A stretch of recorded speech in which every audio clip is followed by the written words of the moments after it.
সনাতন ধর্মাবলম্বীদের বর্ষপঞ্জি অনুযায়ী পহেলা বৈশাখের প্রথম দিন নারায়ণগঞ্জের সোনারগাঁয়ের জয়রামপুর গ্রামে শতবর্ষী এক বটগাছের নিচে অনুষ্ঠিত হয় সিদ্ধেশ্বরী পূজা।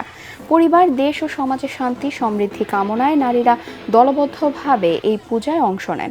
পূজাকে কেন্দ্র করে বসে 3 দিন ব্যাপী ঐতিহ্যবাহী বৌমেলা। স্থানীয়দের বিশ্বাস, প্রায় 100 বছর আগে এই বটগাছকে সিদ্ধেশ্বরী কালী দেবীর রূপে পূজা শুরু হয়। বংশ পরম্পরায় চলে আসা এই আয়োজন প্রথমে নববধূদের মধ্যে সীমাবদ্ধ থাকলেও বর্তমানে সব বয়সী নারীর অংশগ্রহণে তা পরিণত হয়েছে সর্বজনীন উৎসবে। সিদ্ধেশ্বরী কালীতলা গ্রামে পরিচিত স্থানটি এলাকায় বৌতলা হিসেবেই বেশি পরিচিত। ভোর থেকেই নারীরা স্নান সেরে মৌসুমি ফল নিয়ে বটগাছের গোড়ায় পুজো দেন।